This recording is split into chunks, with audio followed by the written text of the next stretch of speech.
Before watching the video, don't forget to subscribe the channel and enable bell notification to never miss an update from us. Hello everyone and good morning all of you. This is Ashima, your current affairs and banking awareness faculty on Entri platform. And in this video, we'll be talking about various news events that have happened in the past day.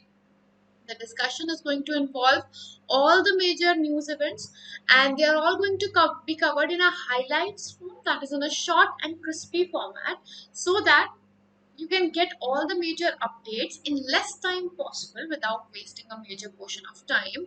And also, for practicing of the questions on the basis of the current affairs that are there, you can take free live quiz which happens on Entri platform. So you can check that out as well for your practice purpose. Let's begin the discussion now, and the first news event is related to Transparency Index. Now, Transparency Index is the title of the report, as we say, was Transparency Index Rating of Pollution Control Boards on Public Disclosure. And this was released by Center for Science and Environment, CSE. CSE had released this recently report. Now, what did this report talk about, or what was this report about in general? Now, the report, as the name suggests, assessed the data closure performance of 29 state pollution control boards and 6 pollution control committees across India.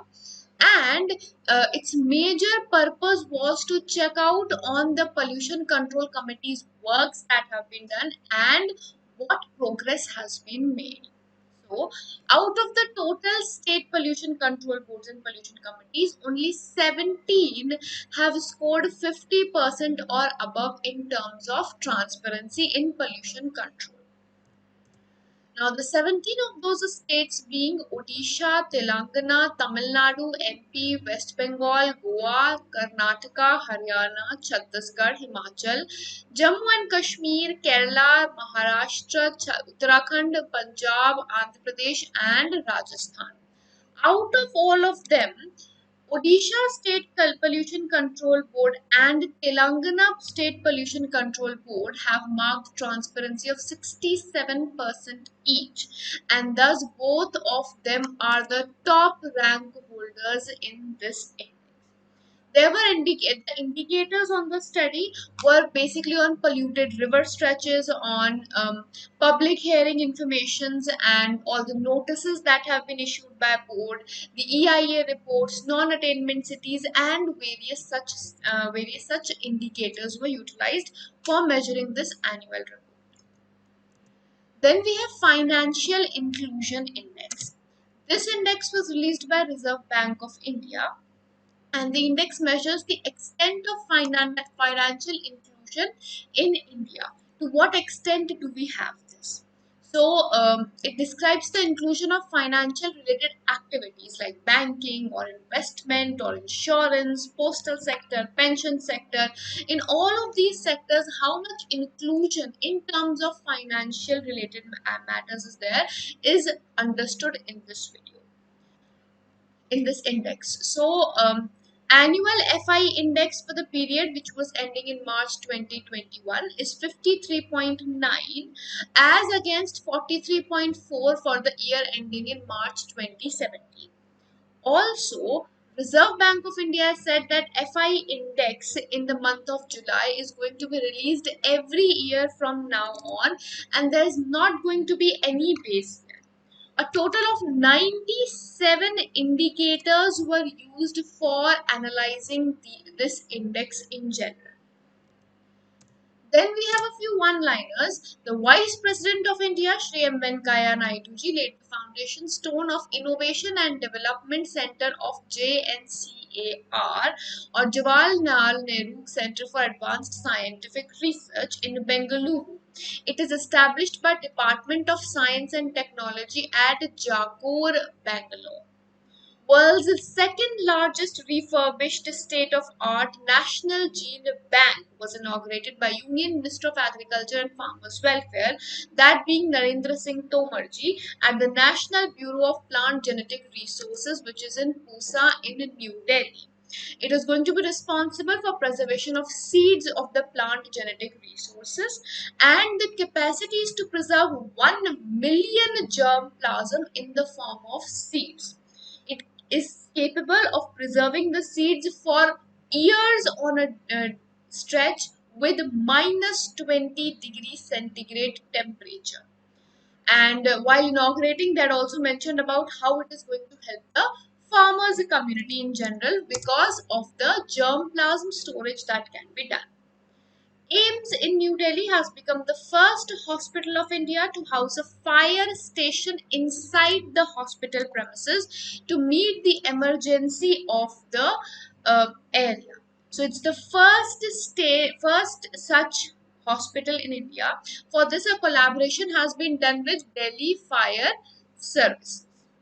Chhattisgarh government has become the first state to recognize the community forest resource rights in urban area and in the core area of a tiger reserve.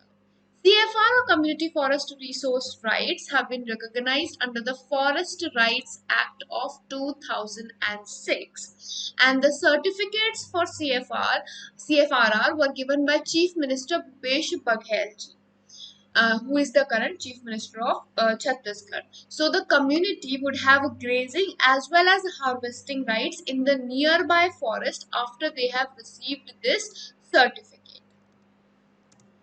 President Shri Ramnath Kovind ji, the Supreme Commander of Armed Forces, he had given out 144 gallantry awards for armed forces, police, and paramilitary personnel on this Independence Day. So, one Ashok Chakra, one Kirti Chakra, 15 Shaurya Chakras, bar 2 Sena medals, 4, 116 Sena medals, 5 Nausena medals, and that means Navy, and Vayu Sena medals too, that being the Air Force personals were awarded in this.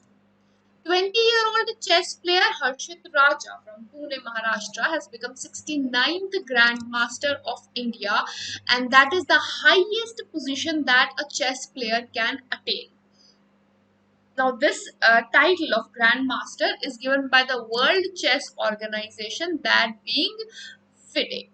Indian Prime Minister Narendra Modi ji has announced a scheme called Pradhan Mantri Gati Shakti scheme, and the total outlay that has been set out for this scheme is approximately 100 lakh crore rupees, and it is aiming to develop or adopt a holistic and integrated approach for growth in the infrastructure sector.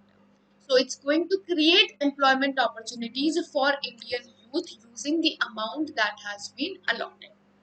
BSE Agriculture Market Limited or BEAM signed MOU with Foundation for Development of Rural Value Chain FDRVC. Now the MOU was to strengthen the primary discovery mechanism of commodities which are traded by farmer producer organizations or FPOs. So under this MOU, FPOs the FDRVC will be made eligible to explore the market technologies that are being offered by Bombay Stock Exchange or BSE. BEAM is headquartered in Mumbai and the current CEO of BEAM is Rajesh Kumar Sinhaji, whereas FDRVC is in Delhi and its current CEO is Alok Kumar De. Pioneering world record expedition named Operation Blue Freedom was flagged off by Union Minister of Social Justice and Empowerment, Dr. Virendra Kumar ji. The team name is Team Claw, which is a team of armed forces veterans, and they are going to create a world record for the largest team of people with disabilities to reach the world's highest battlefield, being Siachen. So the team has already gone through training at Leh for stage 1, Siachen base camp for stage 2 and North Fulu for stage 3 before getting into this expedition. 7th IPSA Academic Forum was organized recently, inaugurated by the Minister of State for External Affairs, Dr. Rajkumar Ranjan Singh, and it was a virtual meeting which was organized, hosted by Research and Information System for Developing Countries RIS. IPSA member countries being India, Brazil, and South Africa. Invest India has collaborated with International Climate Summit 2021 to become its co-organizer unit. It is scheduled to be held on 3rd of September 2021, an initiative of PhD Department of Commerce and Industries Environment Committee. Now, the summit is basically a platform where the transition to clean India is going to be focused, more focusing on the powering of India's hydrogen system. Then we have a Credit B, which has partnered with RuPay and RBL Bank for a virtual prepaid card named Credit B card to offer short-term liquidity access to unserved and underserved and unserved banking customers, unserved and underserved banking customers. So customers can avail a maximum credit limit of up to 10,000 rupees, and the amount will be have to be repaid within 45 days in a single cycle. Credit B is headquartered in Bangalore or Bengaluru. With this, we'll be winding up this segment, and I hope this session has been helpful. We'll see you in the next video with more news events. Till then, goodbye, take care, and have a wonderful day ahead.